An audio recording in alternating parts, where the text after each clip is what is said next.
Hello everyone, welcome to yet another day in this, the Clown Decade, the decade where things are only going to get worse before they get better. And today I'm going to be reacting to a podcast where incredibly funny comedian Nish Kumar, whose most famous stand-up routine ended with him having bread rolls thrown at him. Also, you are the only audience in my entire 13-year history of performing that have actually thrown something at me.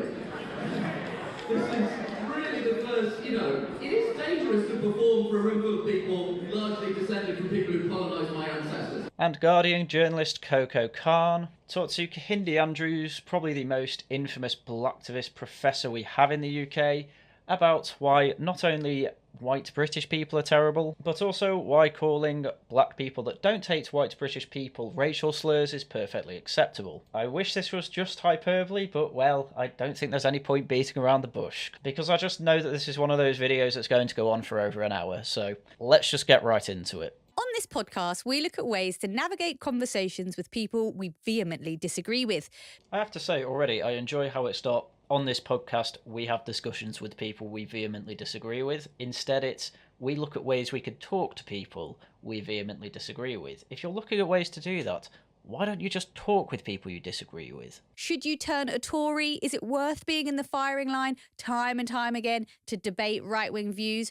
Or is a radical approach the best way to get closer to meaningful change? Should you have a meaningful dialogue with your political opponents, or should you just completely ignore them and have your revolution anyway? You'll not believe the conversation that this leftist journalist, this leftist comedian, and this leftist academic come to the conclusion of. Kehinde Andrews, who's joining us now, has frequently jumped into the eye of media storms. He's particularly navigated conversations on racism, often with those who choose to not see what's painfully obvious. And this is part of the reason I don't want to see him on the BBC ever again. Obviously, the description here is that he jumps into the firestorm. What really happens with Kehinde Andrews, as I'm sure a lot of you will know, is he'll jump on things like the BBC and ITV and say things like, the monarchy are a racist institution, all of Britain is racist. He's a classic, it's not good enough to be racist, you have to be anti-racist type, and all he ends up doing is being completely racist to white people and black people he doesn't like.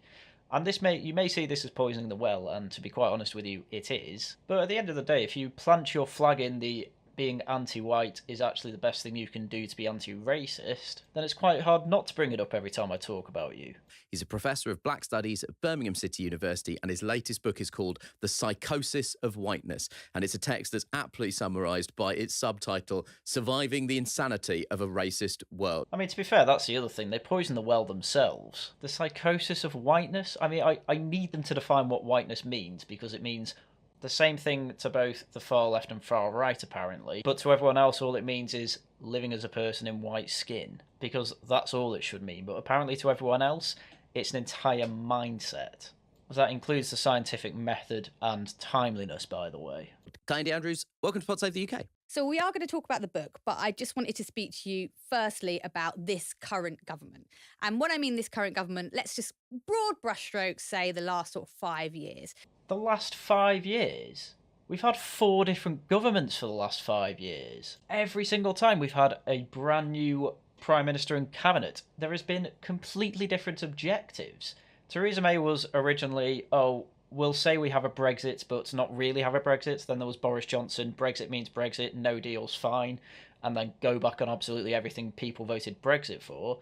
Then you had Liz Truss, who was in for 40 days, tried to do what she could to completely subvert the economic orthodoxy that keeps running us into problems. And then instead of that, the MPs decided that they wanted Rishi Sunak in instead, who was just going to completely follow economic orthodoxy. It's absolutely ridiculous to say that the current government is represented by the last 5 years. We've essentially had 3 Tory revolutions in that time.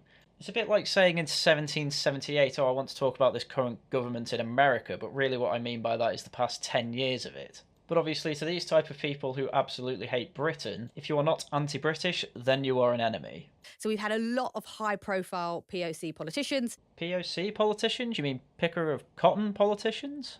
So, right now, obviously, Rishi Sunak, the first person of colour Prime Minister. Oh, person of colour, right. Again, I love how it can't just be the race that they are. You can't just say the first Indian Prime Minister. You have to differentiate it between white people and everyone else. Again, it was said long ago by Carl Benjamin, but what these people are just white supremacists in denial. Otherwise, why would you need an amalgamation of BAME people or anyone that isn't white as an entire category and have white people in their own category? The answer is this because you personally think that white people are supreme whereas everyone else is underneath them. It's the classic neo-Marxist rhetoric just applied to race. But obviously this entire podcast is going to go against that rhetoric, and they're going to have no introspection about that. They're going to keep being the woke, intersectional, postmodern neo-Marxists that they all are, because they've infected every institution in the UK. And this podcast is a great representation of that. You've got Coco Khan, who is the Guardian journalist. She's infected journalism. By the way, there's a revolving door between the BBC and the Guardian. You then have Nish Kumar, who is a comedian who has infected the broadcast television media by being a quote-unquote comedian who is constantly on the BBC and Channel 4 shows. Somehow it's beyond me. I've never actually seen a joke that has made me laugh. And then you've got Kehinde Andrews, who obviously has infected academia. This is everywhere. If you wanted a perfect representation of the cathedral, or whatever you want to call it, this is it. We have got James Cleverly, the first black Home Secretary. See, it's interesting there, again. Move from describing an Indian as a person of colour and going over to calling James Cleverly black. Because apparently now black people deserve their own category outside of person of colour, even though the whole point of person of colour was to describe black people. Since again it's another American import, because that's all Kehinde Andrews' job is, to import racial grievances from America over to Britain, even though they don't particularly fit. We've got, there's so many to name. I love this bit because you know where the conversation's going. The conversation's going towards, well, Britain's a racist country, and yet there are so many non-white people in positions of power in the UK that these hosts can't even name them. And so it's going to be very interesting. I mean, we all know how it's going to go down. It's all, they've got a white brain. But it is very interesting how you can have, for lack of a better term, the most diverse Parliament, Scottish Parliament, probably even Welsh Senate, ever put together and still call Britain a racist country. Yet it's gonna happen, because it's all they have. It's the way they make money. They just talk about racism constantly, and it gets them invited to stupid panel shows that no one watches anymore. So there is this idea that whether we like it or not, the Conservatives are doing better, I'd use quote marks, on race than we are. Again, it's another dichotomy that I absolutely love. It's Tories and all leftists. It's not Tories and Labour. It's not Tories versus the SNP or something like that, even though she did mention Humza Yousaf in the list of people that she was naming. But it is very embarrassing how the Tories have somehow managed to have 3 women prime ministers and leaders, and Labour have managed to have none, and the most successful party to have a woman leader outside of the Tories is the SNP, and that woman has managed to completely tarnish the SNP's reputation. Humza is just making sure that we take the SNP around the back of the shed and double tap it. And even when I'm hanging around in kind of like, whatever, progressive lefty circles, you'll hear people say, look, I don't like the Tories, but you have to admit, it is a bit special, isn't it? It is a bit special. It's a bit special? No, it's very embarrassing. You are supposed to be the people representing the people of colour, as you put them, and for some reason you can't even get them to lead your parties. You're having trouble getting them into positions of power. The best people of colour, if you want to put it that way, in the Labour Party are David Lammy and Diane Abbott, both people who are known for making complete stupid public relation appearances, because all they can do is call the country racist and, as Diane Abbott once famously did, praise Mao. But your book would say no. Well, I mean, it's definitely different, right? But this is actually the perfect example of psychosis, where you have the most diverse government in British history and also the one pursuing the most racist immigration policy. This is a lie that needs to die right now. We have the least racist immigration policy ever. The least ever. Because under the EU, it was unlimited immigration for every majority white, or most majority white countries out there. When we left, Boris Johnson laxed visa laws, and now it's very easy for the rest of the world to come into the UK. We're getting over 1 million immigrants a year, and somehow they think this Tory government is pursuing the most racist immigration policy known to man. We can't even deport foreign criminals. How is this in any way the most racist policy you can find? And those things aren't disconnected. So actually the real identity politics, which they've really got from America, is if you get a black or brown person to say and do the racist things. I love it. I absolutely love it. The This is classic leftist projection, by the way. Because it's entirely projection. All they can accuse the other side of is doing what they do, because their empathy actually goes through the floor. Absolutely every single policy they come up with is based on envy in some way. But for Kehinde Andrews, whose entire grift is to go into an academic circle and just plagiarise, essentially, American race politics and trying to apply it to the UK, to accuse the other side of using American-based race politics is beyond me. Literally every prime minister we've had, even the white ones, believe it or not, which pretty much all of them but Rishi Sunak have been, have in some way called for concern over immigration numbers. Now, none of them have done anything about it, mind. In fact, Boris Johnson made it worse. But the reason that we've had Indian Home Secretaries for the past 3 or 4 years is because they are clearly the type that actually has their finger on the pulse of British opinions in society. They are the ones that understand that people's issue with the Home Office is that they aren't doing anything about immigration or illegal immigrants or criminals, and these were the hardline type. And unfortunately, if Suella Braverman is to be believed in her resignation letter or sacking letter, it's because the Prime Ministers have no interest in pursuing that, even though it would probably guarantee them another decade in power. So once again, as I always say, vote reform. It's not a coincidence that they have to have somebody brown in Home Secretary. They literally had to move cleverly to Home Secretary because this immigration policy is so racist. A white person couldn't do this, couldn't do Rwanda, couldn't do the barges. So let's assume that's true. How could you possibly say that there is such a thing as white privilege? You yourself are admitting that white people can't protect their own borders. They couldn't do it. It would look pretty bad optically. This is Kehinde Andrews admitting that and still saying that black people have it worse in the UK. My brother in Christ, black people are the only ones that are allowed to do anything in the UK, by your own admission. You need a black face for that. It's also not that new, so the British Empire, most of the people that ran the British Empire were black and brown functionaries, right? At the time of the Amritsar massacre, the British army in India that were shooting people were 60% Indians. Yep, this is true. And this is really, at the end of the day, what British means. If you are loyal to the Crown and the Crown's humble servant, you are British. That is what it always meant. Basing it on race is just silly. The fact that most British people are white is just due to the fact that we don't need much melanin in the UK. I mean, I'm looking out my window right now. All it is grey. All I can see is grey because it's so misty. So obviously I don't need protection from the sun with melanin. That's the only reason that majority of Brits are white, because the native Brits are white. But at the end of the day, if a black or brown person is loyal to the Crown and loyal to Britain, that makes them British. So it's not even that new. It's just we're seeing it come home into England, and it's really quite devastating. My worry, I put a bet on it. So Starmer will win the next election, but after that, the first black Prime Minister will be none other than Kemi Badenoch. Once again, the Tories doing what Labour constantly say they want and will do, and don't. And yes, I also agree. I think Kemi Badenoch is a decent choice for Prime Minister. She's very open in her willingness to completely face off against leftists in government, and frankly that's what we need, because Westminster really has just become a bubble of leftism. And it's only going to get worse, because obviously Kehinde Andrews saying that we have the most racist immigration policy ever, despite having over 1 million immigrants a year, is obviously going to move the Everton window even further left, and we're going to have 1 billion in a year. So do you think that the idea that you should assess a party by representation is just defunct and just ridiculous and we should let go of it? Or do you think it does actually matter? I'd rather have all white politicians making better laws, to be quite honest. When he says this, when he says better laws, he means he wants white people to effectively be his political slaves. He wants white people in there who will do nothing but as he says. And at the end of the day, again, as we all probably know by this point, leftism is just a Borg. You are only leftist, or new elite, or whatever you want to call it, if you follow their prevailing opinions to a T. And if you happen to be in Parliament making leftist laws, well, hell, that's even better, because then we can force the rest of the country to do that.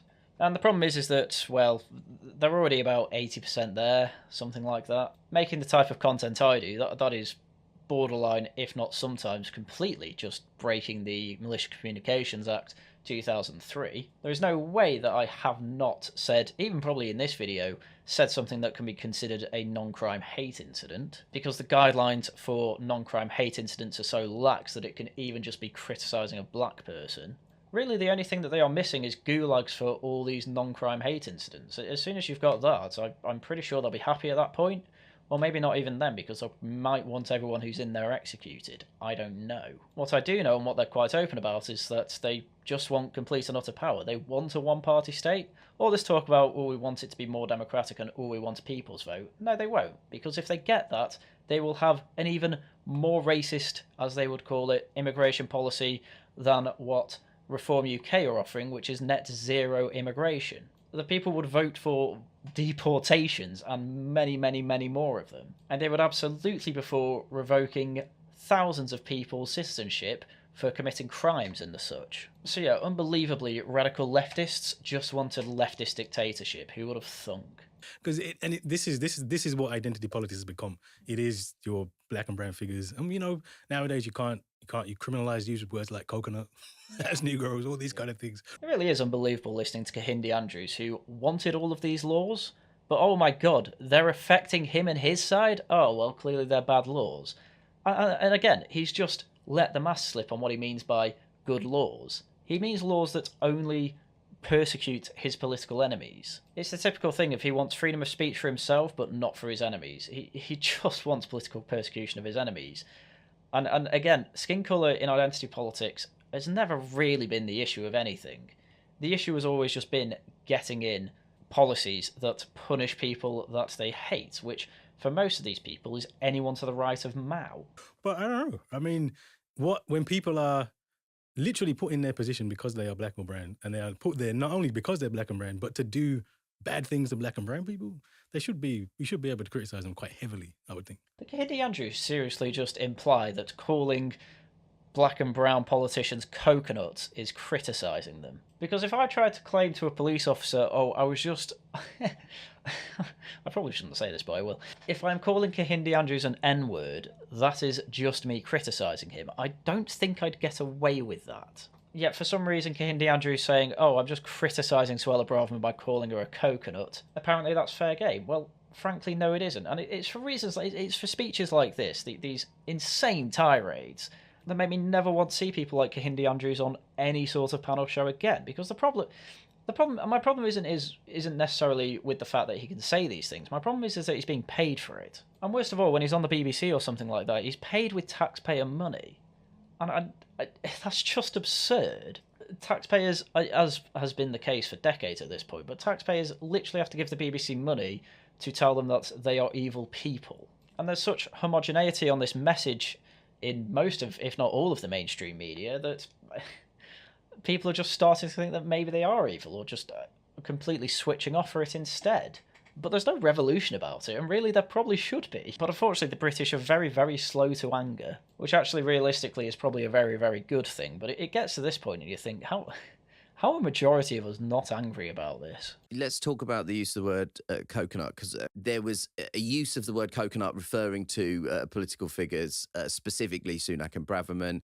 Yes, that's bad. Just because the implication is that being like white people is bad, doesn't mean that you should be able to get away with it. If we have a Malicious Communications Act and a Public Order Act that means you can't have racist signs like that out in public, every single racist sign out in public should be punished. And there's now, I actually can't believe I'm saying these words out loud. Like, I can't believe I'm saying these words. Like, I feel like I'm having an out-of-body experience.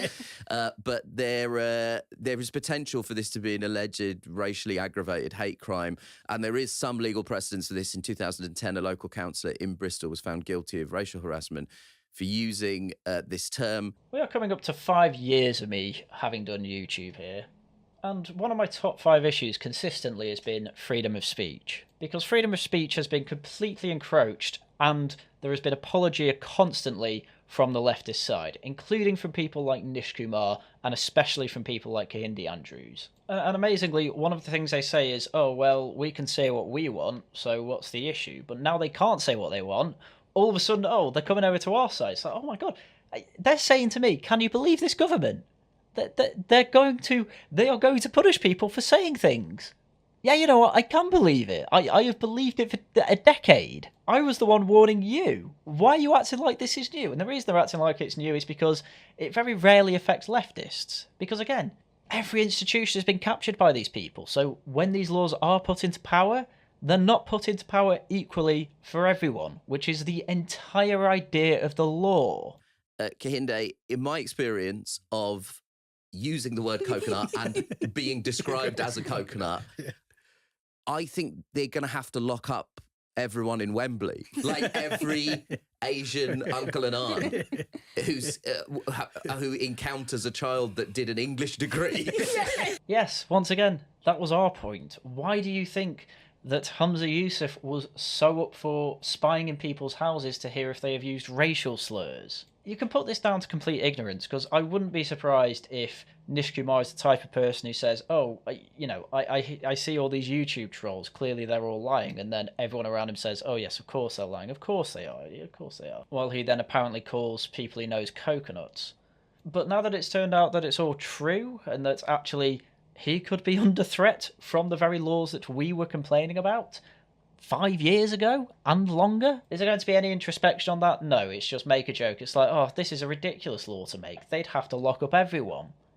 That was our point, sir. So I refuse to let him take any valour for any of the complaints that people like Count Dankula, Carl Benjamin, Lotus Eaters, and of course all the cancelled right-wing comedians have come up with over the years, because as far as I'm concerned, they were treated like complete dirt and with complete contempt from these people. And so don't even give them an inch on this. Remind them constantly, you were for this. You have to suffer the consequences for it. What's happened here? You study racism. How can you possibly explain to me what the f*** is going on? You happened, you stupid buffoon. You, the person that didn't call up saying, look, some comedians are getting cancelled and getting into legal trouble because of jokes that they have made, Count Dankula being a rather large example of it. But of course there's even higher profile ones that have to be stuck into Comedy Unleashed. People that Andrew Doyle still give a platform because people actually want to listen to their stand-up. But did you defend any of them in any way? Did you say, oh man, you shouldn't be getting in any legal or financial trouble for telling a joke that might offend people? Because clearly you want to tell jokes that offend people, but obviously you're so ideologically captured, it's fine when you do it to those evil and nasty right-wingers. But you have so little self-awareness that you don't realise that you are the reason that this has happened. No, it's madness. I mean, come on. I mean, they call us snowflakes. I mean, look, coconut's an insult. Don't get me wrong. I've been called it. It's not nice, but it's a crime. I mean, that's insane. Again, it's from a law you supported. So if you're calling people who are being arrested for this law snowflakes, you are the snowflake that supported the law. Absolutely zero introspection, zero reasoning as to why these things came about and how they could have helped it along. Because for some reason, they think that the Tory party we currently have in power have been the most right-wing party since Margaret Thatcher. And you think about, and there's a serious point where a lot of these terms, whether it be coon, hash, negro, coconut, whatever, they come from anti-racism. They come from black struggle. I mean, coconut is basically Fanon's black skin, white masks. Where you're saying, well, look, somebody can be black on the outside, but actually, if they do the same things as white, if they pursue the same policy, they want the same things as white people, why are we celebrating them? Why are we celebrating diversity? It's just insane. I can't believe he said that the word Negro comes from black struggle, because it's just a slightly nicer N-word, really. It definitely didn't come from black struggle. Coconut, maybe, I can see that. But again, he's let his mask slip again. Oh, you see, this is just black people insulting other black people for acting white. That should be okay, because white people are evil. Because at the end of the day, he doesn't want a just world. He wants a world where white people, or people he says act white, get punished. That's all he wants to see. That's his only end goal here. So, okay, right. This is a bit of a long story. I hope you're ready. A little while ago, I made a joke online that has subsequently been deleted because I delete my tweets. I believe in second chances, everyone. I don't believe you. I just don't believe you. If you believe in second chances, there would be absolutely no need to delete your tweets. The reason you delete your tweets, again, complete lack of introspection from anyone on this panel, by the way. The reason you delete your tweets is because you want to avoid getting cancelled. You know there are people out there that will go through your old tweets and try to cancel you because you acted too white. And I said that Sajid Javid probably gets lemon and herb at Nando's. It was a stupid little joke. It's meaningless. It's not even funny, to be honest. I get the subtext of the joke is that Sajid Javid is white because he can't handle spice. But at the end of the day, that's all this comedy comes down to. I don't like this person because they act too white. As the Nish Kumar joke I put at the start is, oh, it's actually dangerous for me here because it's full of white people who oppressed me. This is all it comes down to, and this is why I don't find it particularly funny. I like jokes with shock value. There's no shock value to this because I'm so used to white people being the butt of jokes. I probably would find it funny if we were in a genuinely white supremacist society, but we're not. We're in quite the opposite by every single one of these panelists' admissions. And actually, some of the conversations I had afterwards about it they did give me pause for thought, and I wanted to discuss some of them with you. So one of them was like, I understand the point that you're making there about the SAG. Someone was like, but why is the SAG worse to you than Theresa May? They're both awful. Why do you hold him to a higher standard? Is that not in and of itself racist? I mean, that's a horrible way of putting the actual issue. Because the point clearly that was trying to be put across there was, okay, so Theresa May and Sajid Javid are effectively the same people in that they want 500,000 immigrants a year rather than 1 million, let's say, because that's all anti-immigrant means at this point in the UK. But Sajid Javid isn't white. So why are you saying that all non-white people need to think the same? Isn't that racist? I mean, I love how it was described as a higher standard here, when in reality it's not a higher or lower standard, it's just a standard. Whether it's higher or lower has nothing to do with it. It's just having a different standard for different people who are both of the same nationality is the issue, is the racist part. Well, I mean, because you would expect someone who's gone through experiences, this is our lived experience, so you'd think, like when Priti Patel makes laws that she wouldn't be in the country, you'd think you'd have a bit more sensitivity. Just didn't answer the question, just says, oh, well, if you're brown, surely you've experienced racism, and maybe he has. But just because you are an immigrant or descended from immigrants doesn't mean you then have to think, yes, we need infinity migrants coming to the UK because I came to the UK, or my parents or grandparents did. It's faulty reasoning, and then obviously, as again Carl Benjamin constantly points out, when you actually get down to it, the people who want infinity migrants effectively just want ethnic revenge. They want to destroy the British people because they think the British people destroyed other ethnicities or their own ethnicity in the past. Right? I mean, I wouldn't be surprised if she deported herself eventually. This is part of the thing we shouldn't expect. We shouldn't expect all black and brown people to look to be on our side. Never has been the case historically. It's not the case now.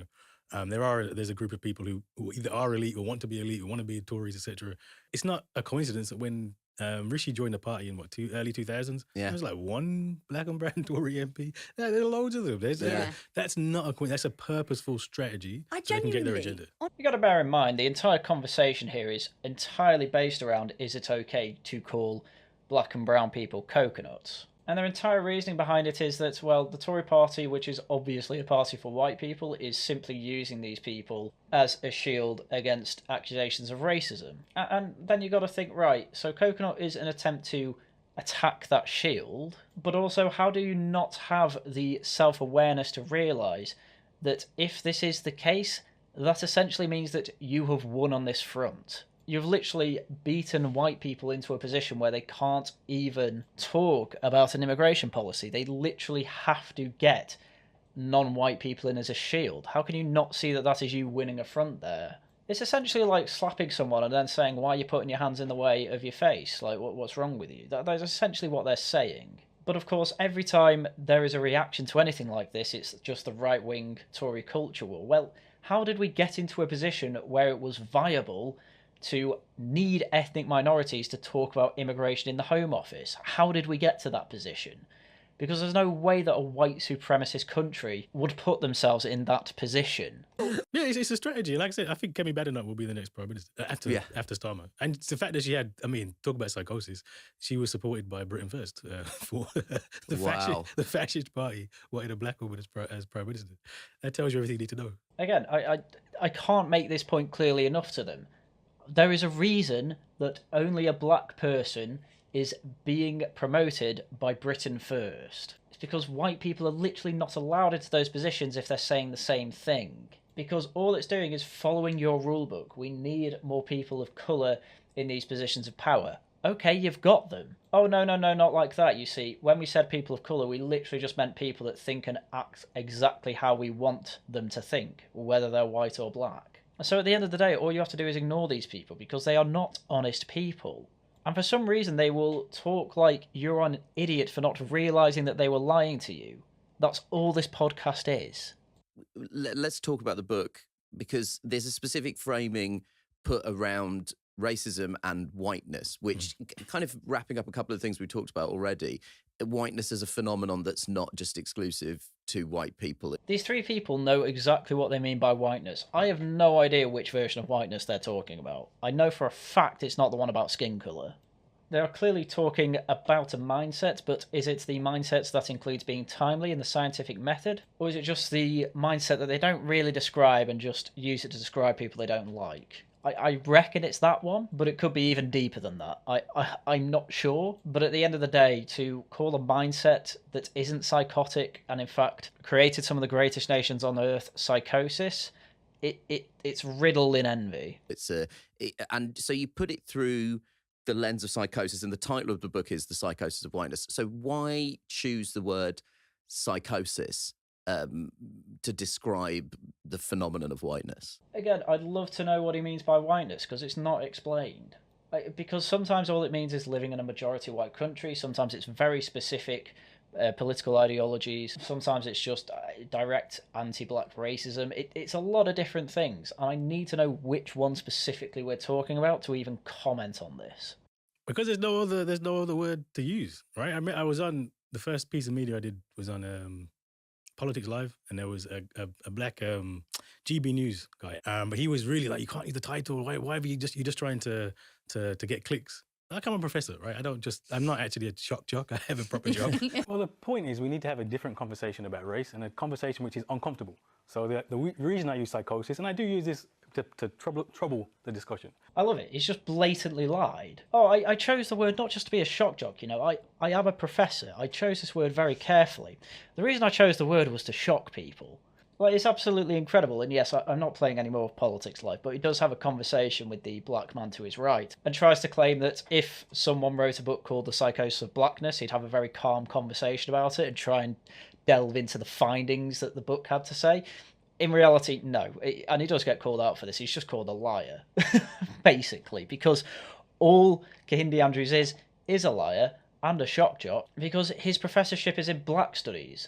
What the hell even is a black study? The answer is nothing but racial grievances, because it's the main way that they manage to get money, because it gets them invited onto shows, it gets them invited onto podcasts.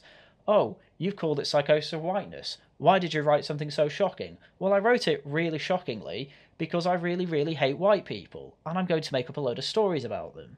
There's a video I constantly reference because it was so good. It's Teal Deer, it's on Rumble. Just search for him, you'll find it. But it goes through a book called Women's Reality, and it is essentially an early feminist's writings into why feminism is important, and the whole thing is just a religious text with completely made up stories and completely false findings to try and push the idea that men are evil. And I can only imagine that The Psychosis of Whiteness is similar, as every black grievance book that I've ever read is. You know, I've got a review of Why I'm No Longer Talking to White People About Race, and again, it's either completely misrepresented stats, completely made up stories, and then there's usually about 5 to 10% of all these books that just agree with white supremacists, but then they have to say, oh, I can see where they're coming from, but they're pro-white and therefore evil. And that's probably what Psychosis of Whiteness is, at least based off absolutely everything Kehinde Andrews is saying. This is the only word that makes any sense when you think about what whiteness is. Oh, finally an explanation. Please tell me which definition you're using. It is entirely delusional. It is. This is why I'm saying it's immune to facts. You can put all the facts out there that you want. There's no rational way to deal with whiteness. Whiteness is just irrationality. This is what I hate about a lot of political ideologies. They will use jargon, never explain it, and then call you stupid or imply that you're a complete uneducated moron for not understanding their jargon. I avoid jargon as much as I can. That is exactly why whenever I use the term woke, I will also put out a few other words with it. Call it woke, intersectionality, postmodern neo-Marxism, leftism, call it any of those that you want. I don't care. I want to avoid jargon and just get to the point I'm trying to make. The problem with Kehinde Andrews in this entire podcast is that, what's her entire point been so far? We've gone through, 7-8 minutes of this podcast, and what have they said? oh, we don't like the fact that people are going to be charged for using the word coconut because I like to use racial slurs as well. And oh, isn't whiteness just evil and irrational? That's all they've said so far. I don't know what the hell whiteness means. All I know is that these people want to use racial slurs. That's literally all I have heard so far.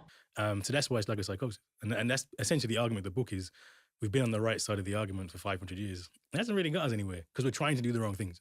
You think you represent 500 years of blackness? Do you know what African chiefs that won wars in West Africa were doing before 1833? Do you know when the Dutch went over to West Africa first and they offered them the black chiefs farming equipment? Do you know what they asked for instead? They asked for their firearms because it would make winning wars easier.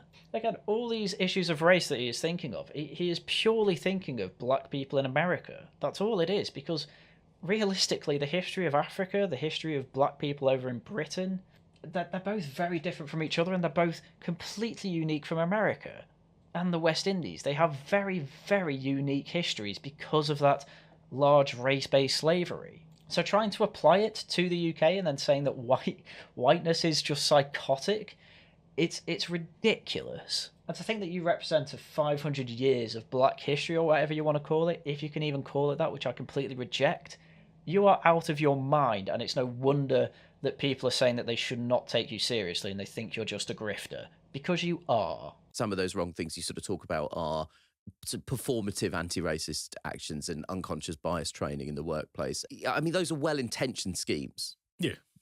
But you don't think that they're effective? No, I think the basic thing we've done is we've tried to convince those people in power, convince the majority that we should change, make it a moral issue. And can you teach racism out of people with anti-bias training, with education, with Black History Month?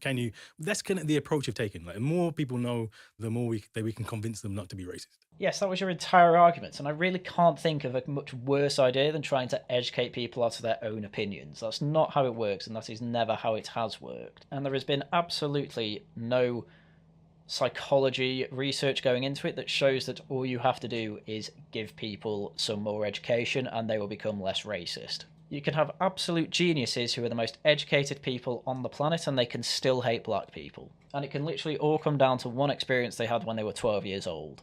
And it can be impossible to educate people out of that. And what happens when there is racial bias training and things like that? Oh, they make things worse. They just make people envious and they make people resent the fact that they have to do this. And who do they blame? People like you, Kehinde, and other people like that will just think, oh my god, I can't be bothered with all this, I may as well just be racist. Because I'm literally being treated like a child, despite the fact that I've never had a racist intent or been told I'm racist in my life.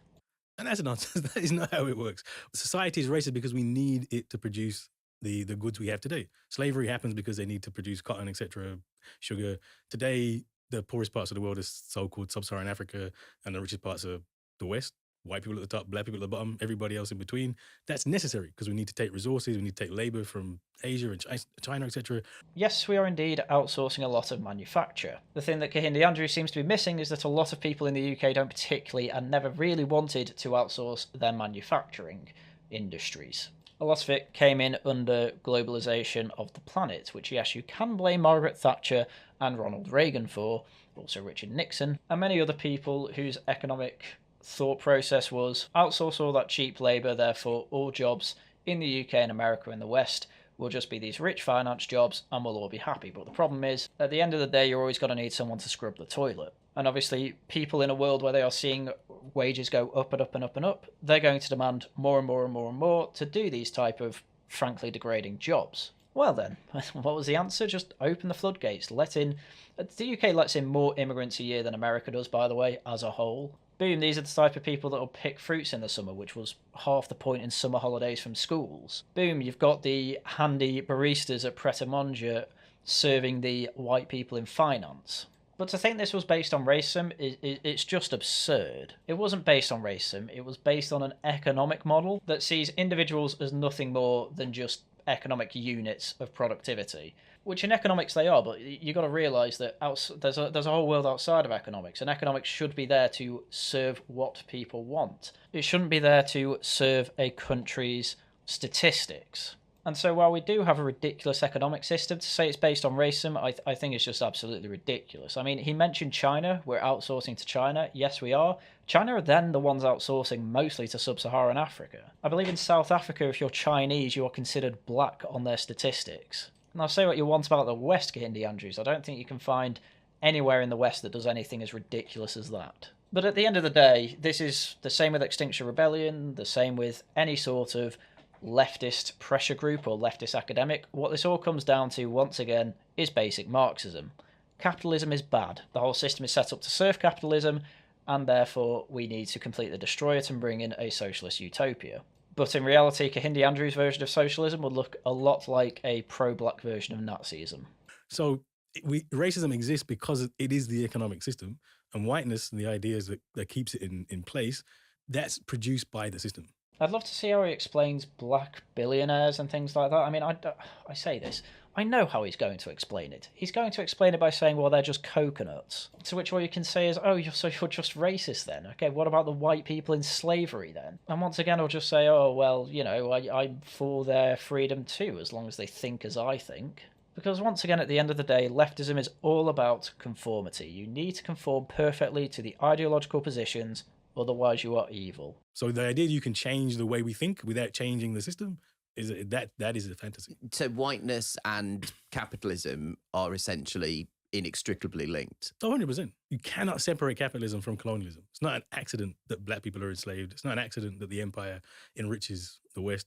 All these things are connected, and the whiteness comes into being to justify it. Again, I love how he's using black people are enslaved in the current term. Don't get me wrong, working conditions are pretty bad in Africa. But if we're looking at modern-day slavery, the biggest culprit is actually India. India has the most Indian slaves. So if we're going to go on about slavery, let's talk about India, and let's be fair. The UK doesn't exactly outsource most of its manufacturing over there. It outsources a lot of its IT over there. And they are not the type who will be using modern slaves. And it'd be interesting to see if Kehinde Andrews says if we brought manufacturing back to the United Kingdom, or a lot more of it back, we still have a manufacturing base, and it was mostly staffed by black and brown people, but they were in much better conditions, would he still say that that is slavery?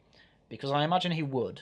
Because a bit like Richard Spencer, when he went off on that tirade, he wants to see white people under his boot, and when we look up, he wants to see us to see his face there. To justify why is it that the life expectancy of white people is like 80 years, and the life expectancy in Nigeria is 54.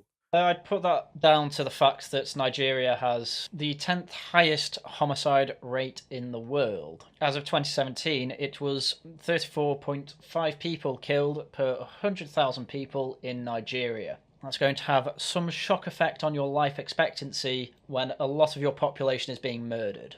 Yeah. You justify that through white. That's what whiteness is. It's a set of ideas. That's what whiteness is. Whiteness is having a better life expectancy for your country because there's less murder in it. Again, Kehinde Andrews is not a serious person that we should ever take seriously. Kehinde Andrews is the biggest race grifter in Britain. And that is why he is constantly invited onto panel shows and podcasts like this. Because he takes a problem, puts a completely racist spin on it, and then blames all white people for it. And obviously white people are the majority of the country here. And it is an opinion that is shared by a lot of the new elite, that white people bad. And so he gets money to just effectively go on stage with a megaphone and say to the white people who hate themselves, you are a bad person because of your skin colour and because of your history. It's amazing. I wish I could make money off that. If we just take the post-2008 politics in the UK and the US, you can see the two of them are inextricably linked. If we weren't talking about stopping the boats and talking about immigrants taking our resources, we would be able to have a conversation about how the public finances were essentially asset stripped to pay off debts accrued by the deregulated financial sector.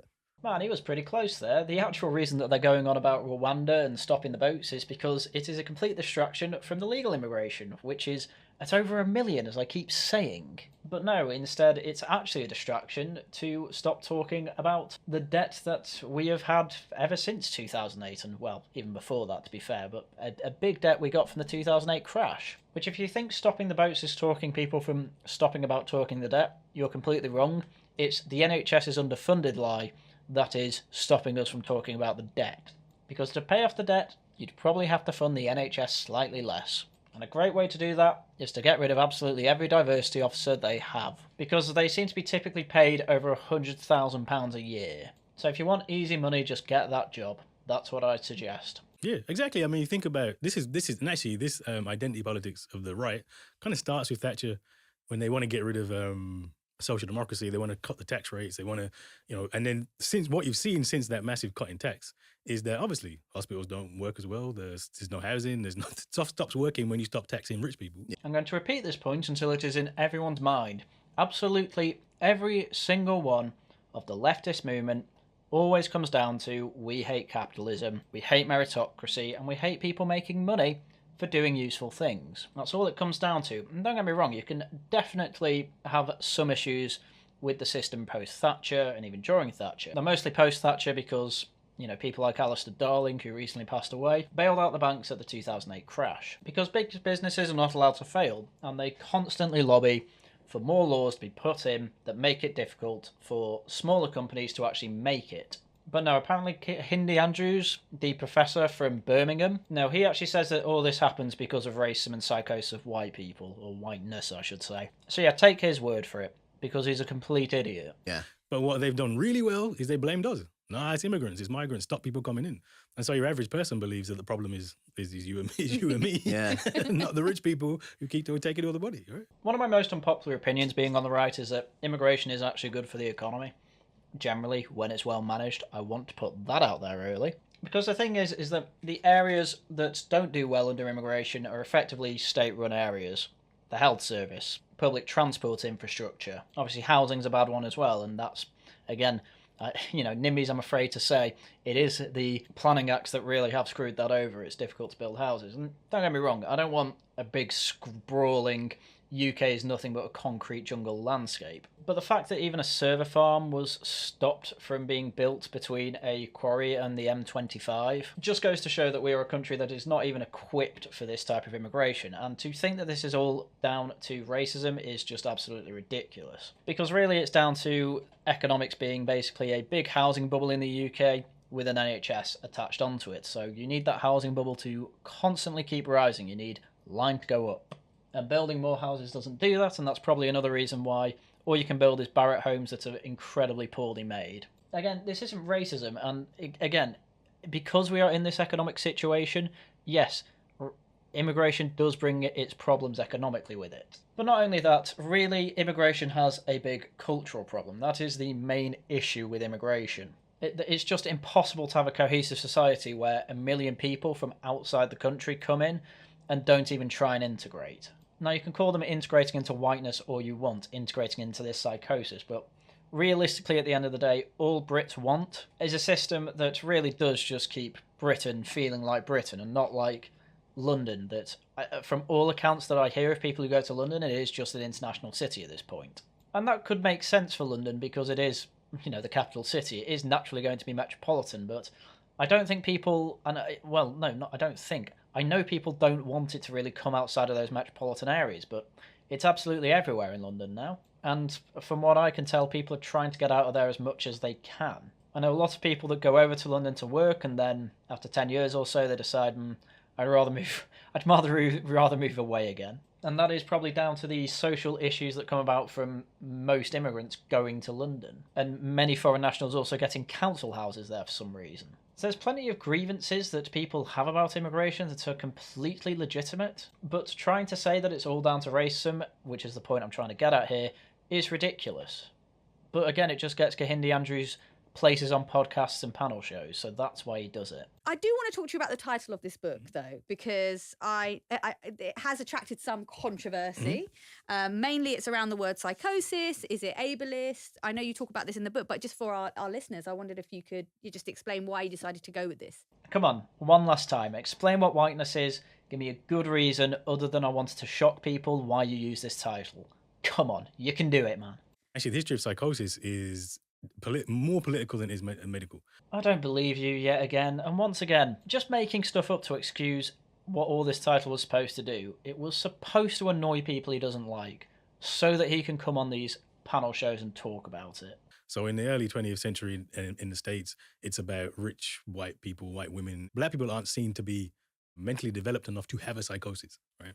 It's only really in the 60s that it shifts when you have black power and civil rights that they start to say, oh no, there's something wrong with these people. And there's a long history of the idea that black people want to be free means we're crazy, goes all the way back to slavery. He's lying again, by the way. I don't know why he's trying to say that psychosis is a uniquely American idea based on race, because it's not. It was first introduced into psychiatry by Carl Friedrich Cannstatt, who was a German physician, and all it was a shorthand for psychic neurosis. And essentially it was just a different term for insanity or mania. And treatment for this sort of illness has gone all the way back to the ancient Greek times, where they even tried to use lobotomies back in those days. And if anything, it was homophobia that brought about psychosis being used in the political realm, if you want to use terms like that, because it was thought that homosexuality was a form of psychosis, and so electroshock therapy was brought in to try and shock the gay away. And obviously in the UK, hormone replacement therapy was used as a punishment for this type of psychosis, or acting on it.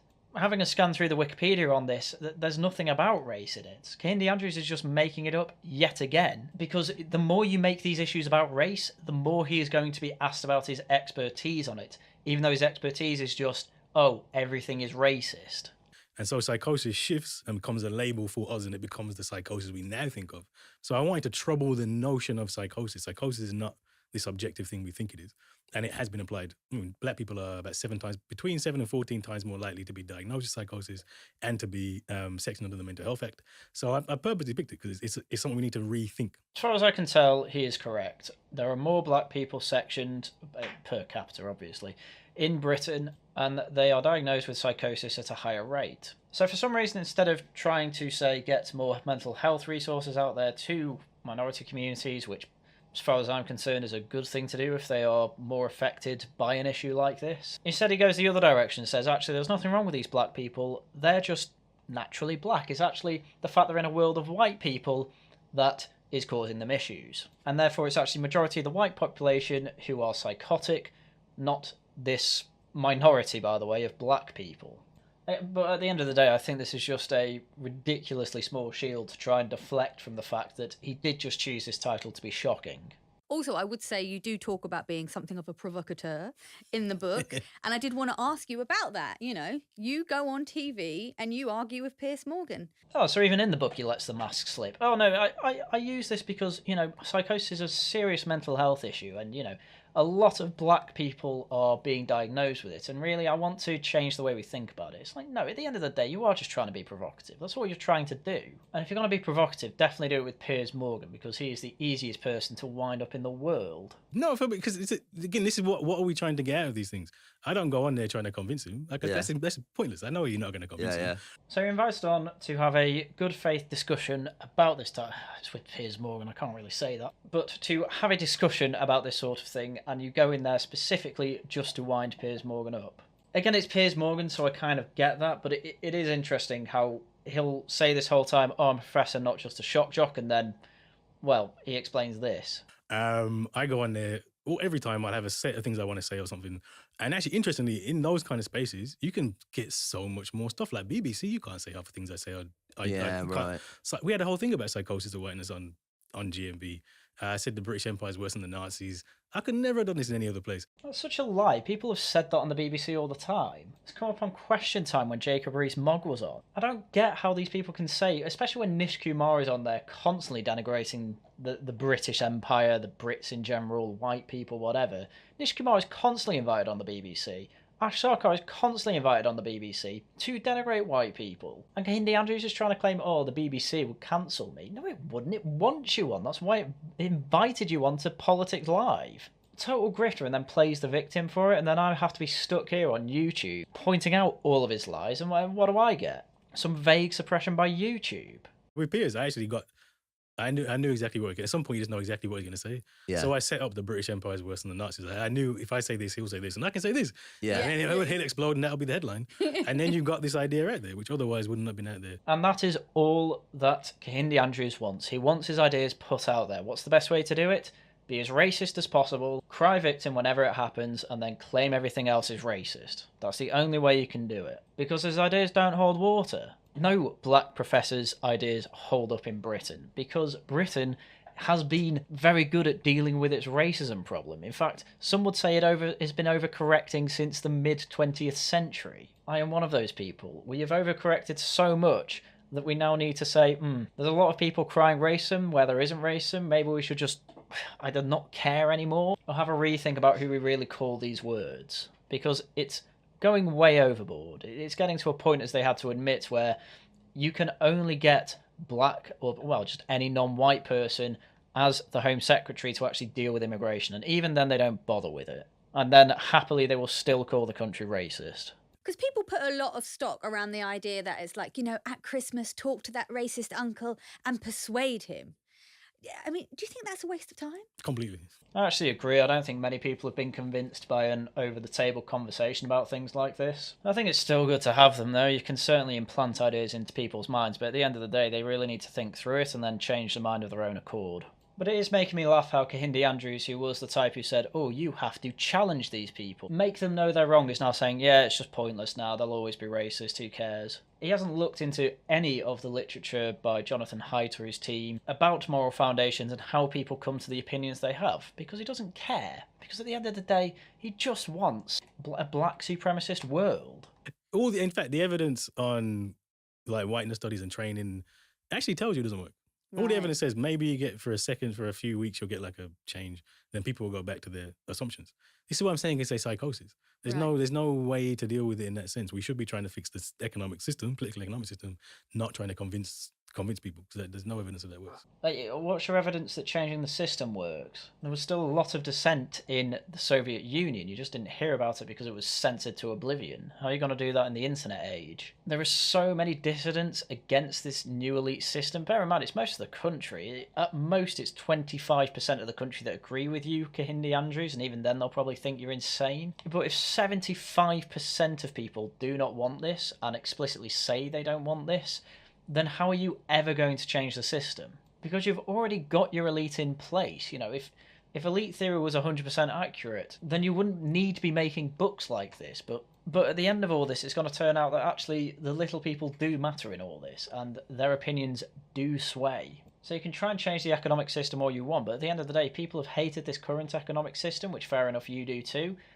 But do you really think your idea of helping immigrants out more is going to be popular and win you the votes? The idea is no. Which I suppose is why you focus on the Home Office and civil service anyway, because you are doing a good job at convincing them. But you get one person with the will to do it, they can just completely cut Whitehall into thirds and only keep the good part of that. One of the things that we try and focus on is kind of tangible takeaways and focus on solutions.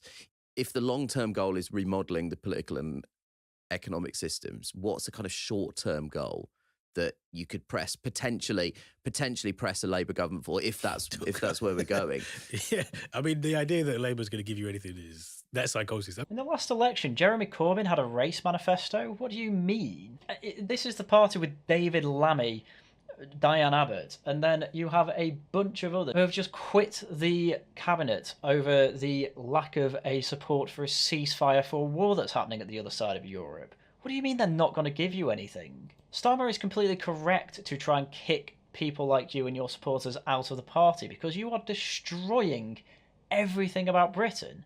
And Starmer seems to have understood, although he's doing a bad job of actually fixing the issue, that people in Britain don't want you. The only people that do are the absolute freaks from universities and metropolitan areas that hate Britain to the bone.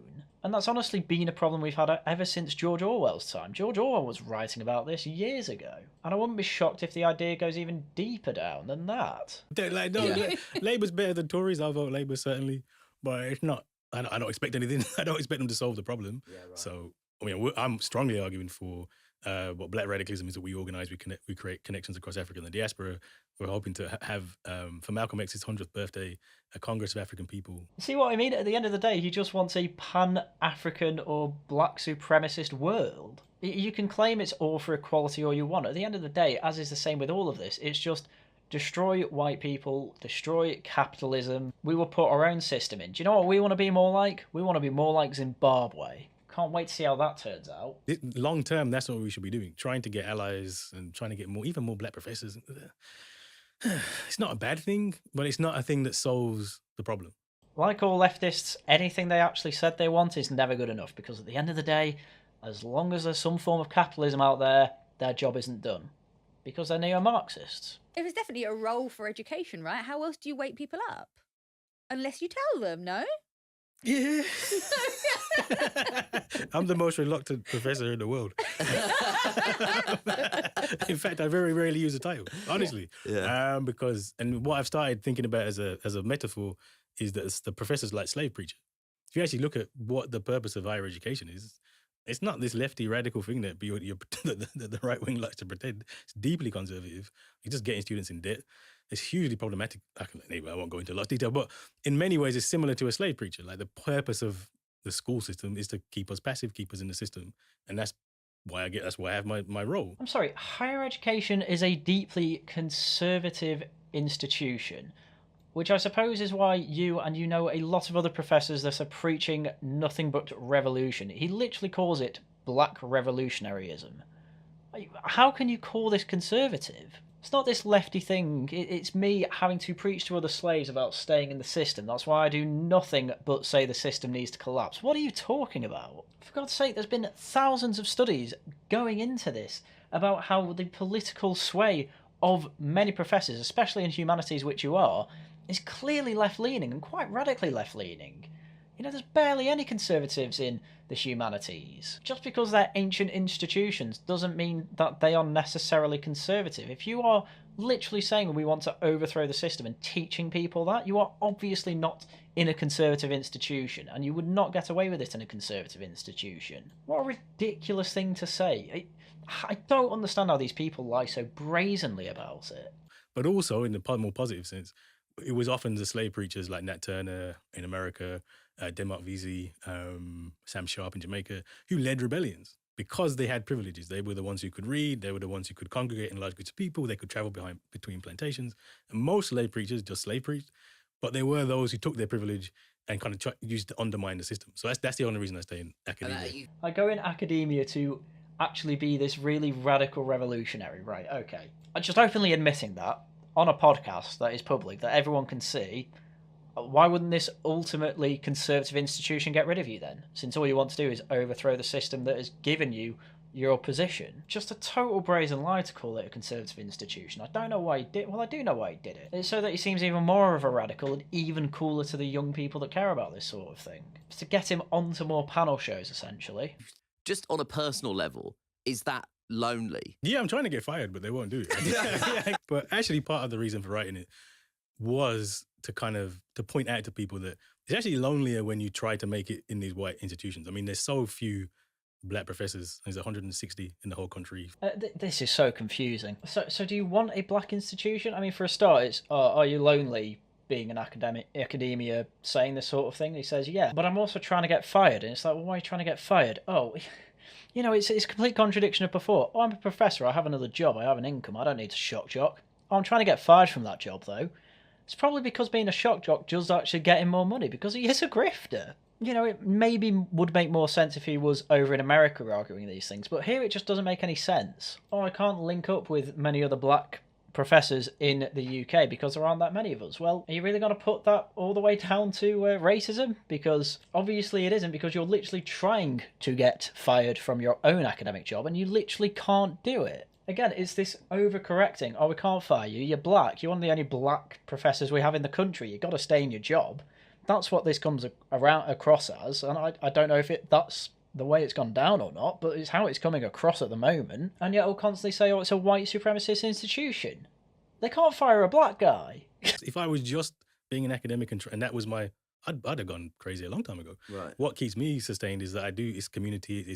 We have international networks. Obviously, I do my job. Don't get me wrong, but I don't find like even things like worth, value. I don't find that inside the university. I find it outside the university, which makes me much happier. Literally, Kehinde Andrews admitting, yes, I got my status from professorship to try and make these networks and then also to grift off it. Literally, that's what he's just admitted there. I get more satisfaction and worth out of my job from bastardising my professorship, which again is in black studies, which, as far as I'm concerned, shouldn't shouldn't even be an area of academia, because what does it even mean? Just study history, study anthropology, do something like that. If you call it Black Studies, it is obviously just one of these grifting subjects that are there for no other reason than to groom revolutionaries. Yeah, and I stress outside because, to be quite honest, the status inside hasn't got me much. In fact, since I got professor, it got worse. I actually had to go to the press about racism because it was that bad in the university. I was, I was really upset. I had to get counselling about it. And I went to my mum and I told her the story, and she was like, well, that's what being black is.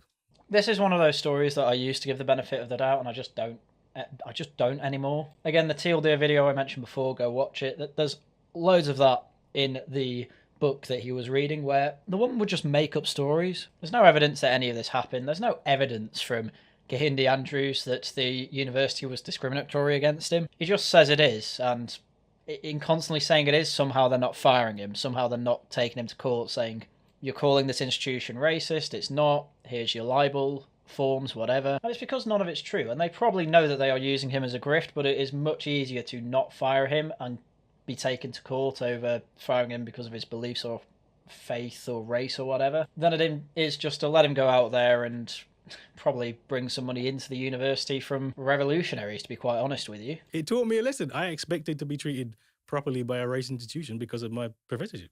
Forget it, you can't do that. And actually, since then, I've taken a step back and it's like, well, look, it's a job and I'll do what needs, but I can't, my relationship to the place has changed, but in a way that actually makes me much more whole. He thinks he won't be treated the same as other professors, but again, he's clearly borderline trying to get fired instead of just quitting himself, and he can't get fired, and he doesn't seem to get that is probably down to the fact that he is being treated a lot better than he would if he were a white professor. Or maybe because of his opinions, it's hard to say without details from the institution. But at the end of the day, it's just hard to believe that this man has actually experienced any proper racism outside of some people in the street calling him an N-word, or some people on Twitter calling him names, because I just don't believe this man has suffered institutional racism, because he's not acting like he has. He's acting like he has a seriously deep-set hatred of the country and wants to overturn it. And I think this is for all of us. But if Kemi Badenoch took the highest office, do you think she could be immune to this? I think to some extent, because when you're in these spaces, even if you can get success, like Kemi will get success, there'll be a time, there'll be a moment. Like Britain First don't really like Kemi Badenoch. Yeah. They like what she can do for them. Yeah. And at some point, it will come crashing down for everybody. Just so you know, that was entirely projection. Before, when he said, I'd rather have a load of white people doing what I want them to do, at the end of the day, that is what he thinks Britain First is like with Kemi Badenoch. Now, I don't know details of Britain First. That could very well be the case. But it doesn't matter anyway, because if we're going to look at this properly, Britain First barely gets any votes. And Kemi Badenoch is generally quite popular within the Conservative Party and with the voter base outside of the Conservative Party. And so it doesn't really matter what Britain First think. If the rest of the country like her and want her in, then they'll do that. And be happy that she is in. They won't then get rid of her because she's black. It's ridiculous to try and make this point and try and claim that that's what the rest of the country would want. What gives me hope is that I think people are now realising that you can't get change. And I think for the last 40 years, 50 years, we really have, can we reform things? Can we get more representation? This government proves beyond a shadow of a doubt that representation does not mean things get better. So at least this is something. They have to have the mask slip now, because it did used to be, representation's good, because if you're represented by someone that looks like you will feel better about the country you're in, etc, etc, etc. They seem to have moved past that. They seem to now realise, oh no, we actually have to be explicit. Look, we just want political slaves in Parliament and in the civil service. So at least they're being honest about that now, I suppose. It shows that everything they've tried to do doesn't have legs, and you'll probably see less push for diversity everywhere now. But it may take a few years to actually get to a point where diversity doesn't matter at all. I'm not expecting that till some point in the mid-next decade. But it is always good when you see a very large tactic from leftists start to fail, and then they have to admit, oh yeah, it's failing. I'm actually not a critical race theorist. Surprise, surprise. Like, critical race theory is one thing which I don't do. I'm sorry, you wrote a book called Whiteness Psychosis, or Psychosis or Whiteness, whatever, and you're trying to claim that you are not a critical race theorist. This would honestly be a bit like someone saying, yeah, you know what, I read Mein Kampf, I'm pretty on board with it, I don't particularly like certain ethnicities, I think they should be deported, or failing that, much, much worse things, but, Nazism, I don't do that. I just want everything at once. If by this point you've not realised that Kehinde Andrews is a habitual liar, I don't know what to do with you. It seems to be a common thing with a lot of humanities professors, especially ones that make it onto TV and YouTube from the looks of it. But everybody black does, apparently. But one of the things from critical race theory is the idea of interest convergence. So the only time you get big changes is when the interests of minorities converge in the interests of the majority. That's what we should be thinking, interest convergence, not allyship. See what I mean? Oh, you see this idea from critical race theory, I'm on board with that. And if I was convinced it was just this idea, I'd say, yeah, fair enough, you're not a critical race theorist. But you write an entire book denigrating whiteness, whatever the hell that means. It seems to be very similar to critical race theory's idea of whiteness. So to claim you're not a critical race theorist, I mean, again, this is actually a good sign. This shows that it's a dirty word here. This is trying to distance himself from it. But you actually look up what's in critical race theory and what's in psychosis of whiteness, you will probably see a Venn diagram that is essentially just a circle. And the example I give in the book is Black Studies. So we have the first Black Studies degree in Europe. And it's not because we made any moral appeals. It's not because I convinced the same boss who had to complain about to the press about racism, about anything. It was because they started charging students fees in 2017. We could get an unlimited amount of students. And I literally went to uni and said, look, we're the only place in the country that could do this. We could make money. I mean, if that doesn't convince you that the current student loan system is absolutely abysmal and has allowed for absolutely rife, revolutionary, radical professors to just outload their entire grievances and revolutionary spirit onto students, then I don't know what will convince you. He's literally just admitted, look, there's no moral reason to do this. There's absolutely no academic or intellectual reason to do this. We can just make money. He's literally just admitted that his Black Studies is a grift to get that student loan money. That is what has just been admitted here. So once again, this entire thing is just a grift. He is just a shock jock. It gets him outside the university. Inside the university, he probably sees his students once a week for 2 lectures and a seminar or whatever, and then probably marks the homework using ChatGPT. When he says he's a reluctant professor, I believe it. I believe he is one of the laziest people on the planet, and he's getting rich off it because all he has to do is annoy people and say white people are the devil, and he gets millions. And that's how we got Black Studies, right? Interest convergence. None of the people who did that were allies, as I later found out, obviously. Interest convergence in this case is apparently, yes, you want to grift money, I want to unload my hatred of white people. Why not make money off it? And apparently this also gives them a higher status according to the new elites. Because they're oikophobes. They hate the Brits. There are people in the civil service who just hate the Brits. I had the opportunity to work for the civil service a few years ago. I really should have done it just for research purposes because I know people in the civil service. They barely do any work. So why not? Get free money, find out how it doesn't work, get your tax money for the pleasure of it. But that makes it sound, if we want change, we should find a way to make money from it. Well, it depends. Like in that example, it was money, but it could be protest, right? So protests will bring boycotts. Bristol bus boycott in 63. That was interest convergence. Yeah. Kehinde, you've made it sound like a grift. Is this just grifting? No, of course it's not grifting. Look, I have to bring out an example from over 50 years ago to make the point that it's not just grifting. Absolutely amazing. So many masks have slipped in this. I'm so glad that I pressed on. I nearly stopped half an hour ago, but I'm so glad I pressed on because he has just let it all out at this point. Kehinde Andrews is nothing but a grifter. So, yeah, this protest, it's the economic argument, those kind of things. There's not one positive change that's happened because we've convinced the people in power that it's the right thing to do.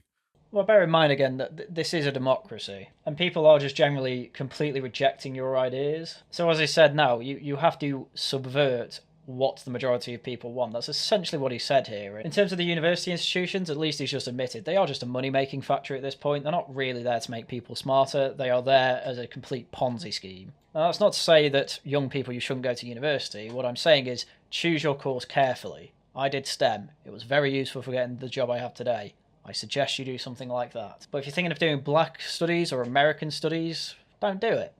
Don't do it. The people I know that have done those types of things, they ain't in good jobs. And if they are in good jobs, it ain't because of the degree. That makes me a bit hopeless because I really care about the planet Earth. And I sometimes have this moment being like, what could be more self-interested than saving the planet? so that you don't die. Being warm in the winter so you don't die. Being able to get to a job using a petrol engine so that you don't die. Having power to your house and family so you don't freeze to death in winter and so that you can see at night. I can think of many other interests that would be at odds with your idea that we need to completely shut down all fossil fuels immediately so that we don't maybe die in 50 years. I can think of plenty of reasons to ignore you on that subject. No, but that's again, and actually so much of the climate is about white supremacy.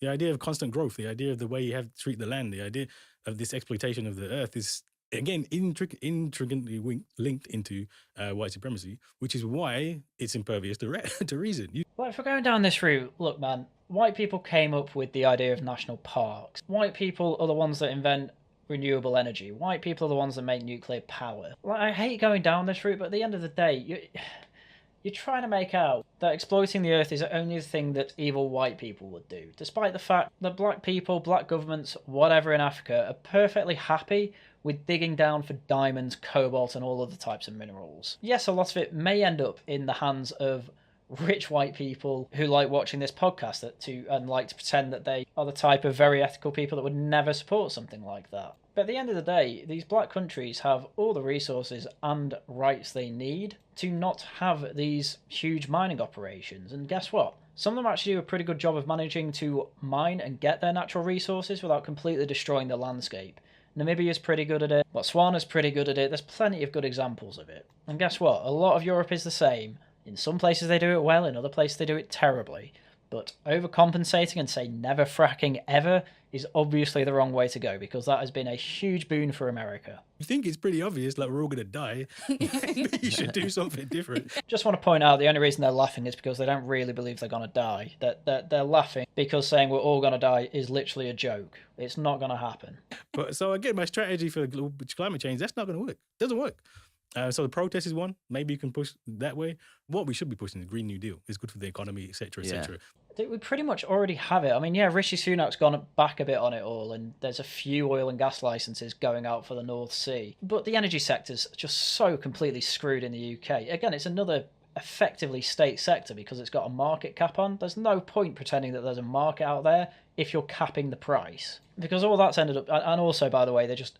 Anytime the companies make money abroad, for some reason they tax them more here. 75% windfall tax on energy companies. And people who see the whole, they made 30 billion last year, yeah, they're worldwide figures. And guess what? They're investing in places that don't tax all their profits. And guess what? They're investing in nuclear power, renewable energy. Why aren't they investing here? Because we tax them up to the eyeball. And there's simply no incentive for them to keep reinvesting if they're just going to get taxed more than other countries. So of course they put their money elsewhere. That's the argument's going to win. That's how you're going to get the changes that you need. Because it's not going to be a moral, this makes sense. Because we don't do things rationally. I mean, I suppose that's another mask slipping episode there. He thinks that morals are rational. Many, many, many morals are not rational. People do not have rational reasoning behind their morals. Now, people may be able to rationalise their morals, that's a different thing.